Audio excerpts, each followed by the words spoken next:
Now that you mention it, yeah, it is sort of a Mick Jagger-ish kind of sound. Billy Joel, aka the Piano Man, has crafted an impressive array of hit songs that have become an integral part of music history. His talent for storytelling through music has produced classics that resonate across generations, each with its own unique background and inspiration. Today, we're looking at the interesting tales behind some of his most famous tracks, including Big Shot, Uptown Girl, and more. Big Shot. Big Shot is one of Billy Joel's most famous songs, and its origins are rooted in a memorable night out with rock and roll royalty. The inspiration for the song came from an evening Joel spent with Mick Jagger and his then-wife Bianca Jagger. The Jaggers were known for their glamorous lifestyle and frequent appearances in the media, often embodying the epitome of rock star excess. After spending time with them, Joel was struck by the dynamic of their relationship and the conversations they had. He began to imagine a scenario where Mick was addressing Bianca in a critical, almost sarcastic tone, which formed the basis for the song's lyrics. In an interview with Howard Stern, he elaborated on the meeting. I went out to dinner with Mick Jagger, and he was with Bianca at the time. He was married to her, and he was writing a song, working so hard to keep you in luxury. You know that song? Working so hard. And she was kind of putting on the Ritz a little bit. And I think he was kind of bugged with the whole bit. He'd had it with her. Yeah, and then I was thinking of him singing that to Bianca Jagger, not me. Joel has shared that the song was written from the perspective of someone who's tired of another person's pretentious behavior. In interviews, he's mentioned that he visualized Mick Jagger delivering the biting remarks to Bianca, which gave the song its edgy and confrontational tone. The lyrics, "You had to be a big shot, didn't you? You had to open up your mouth," encapsulate the frustration and irritation of dealing with someone who constantly seeks attention and validation. Billy Joel channeled the energy and experiences from that night into the song. The vivid imagery and sharp criticism in the lyrics paint a clear picture of the tension and annoyance felt by the protagonist. Big Shot features a driving rock beat and powerful vocals, reflecting the intensity of the lyrics. The song's arrangement and production were designed to match the biting nature of the words, creating a cohesive and impactful piece of music. Big Shot remains a fan favorite and a staple in Billy Joel's live performances, even though it was born from a night of rock star antics and imagined dialogue. Piano Man. All of the characters in that song actually were real people. John at the bar was this guy named John, and he...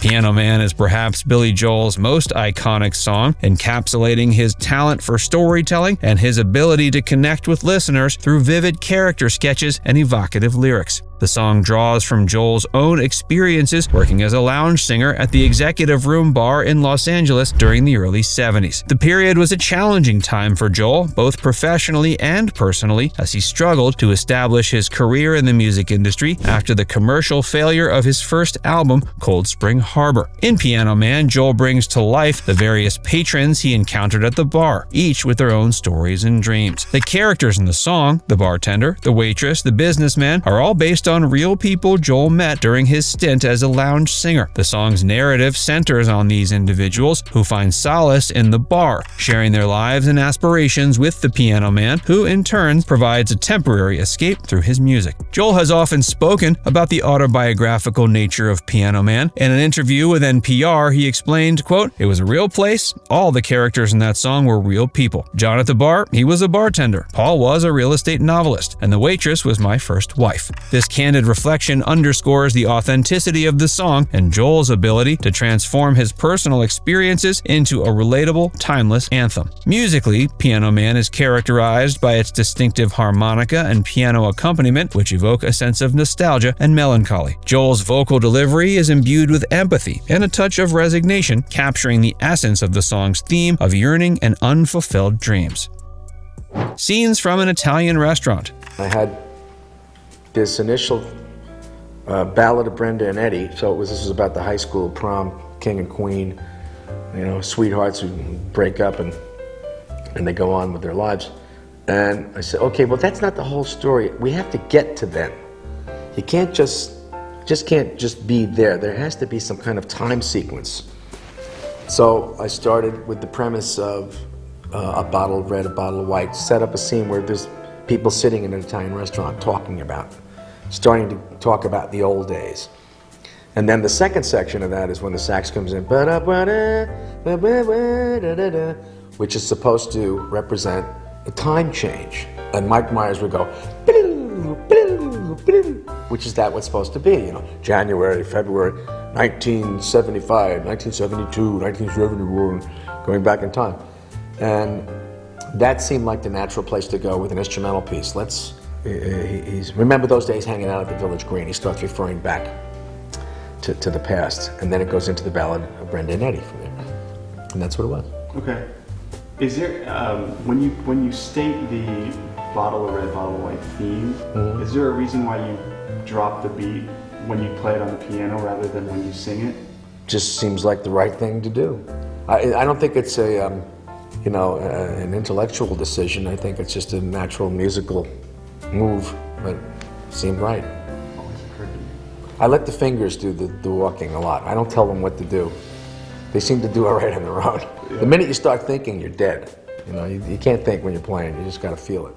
Scenes from an Italian Restaurant is a standout track in Billy Joel's discography, known for its ambitious structure and rich storytelling. The song is inspired by Joel's favorite local Italian restaurant in New York, Fontana di Trevi. It weaves together three distinct musical sections, each telling a different part of the story, much like a mini rock opera. Joel has acknowledged the influence of the Beatles' Abbey Road medley on the song's structure, aiming to create a similar blend of interlocking musical pieces. The song opens with a mellow introduction, setting the scene of old friends reuniting over a bottle of wine. This nostalgic beginning captures the warmth and familiarity of rekindling relationships and reminiscing about the past. Joel's lyrics paint a vivid picture of the Italian restaurant setting, drawing listeners into the intimate atmosphere. The narrative then shifts to the story of Brenda and Eddie, high school sweethearts whose lives take unexpected turns. The middle section, often referred to as the Ballad of Brenda and Eddie, details their rise and fall, highlighting themes of youthful ambition, love, and eventual disillusionment. Billy has described this part of the song as a reflection on the fleeting nature of youthful dreams and the harsh realities that often follow. In interviews, Joel has shared that Brenda and Eddie were inspired by real people he knew growing up in Levittown, New York. Their story resonates with many listeners as it encapsulates the bittersweet transition from youth to adulthood. The final section brings the narrative back to the present, returning to the friends at the restaurant. The resolution ties the song together, emphasizing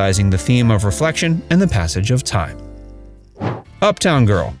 I wasn't even dating Christy when I started writing the song. I was dating Elle. Right. Uptown Girl is one of Billy's most beloved songs, characterized by its upbeat tempo and catchy melody. The inspiration from the song came from Joel's relationship with supermodel Elle Macpherson, whom he was dating at the time he began writing it. But the song eventually became associated with another supermodel, Christy Brinkley, whom Joel later married. The song captures the excitement and charm of a love that crosses social boundaries, with Joel portraying himself as a downtown man enamored of an uptown girl. Joel has explained that Uptown Girl was influenced by the music of Frankie Valli and the Four Seasons. He aimed to create a modern homage to the doo-wop sound of the 60s, which was a big part of his musical upbringing. The song's structure and vocal harmonies are reminiscent of that era, with Joel and his band delivering spirited performance that evokes nostalgia while remaining fresh and vibrant. In interviews, Joel has described how he wanted to capture the innocence and simplicity of early rock and roll in the song.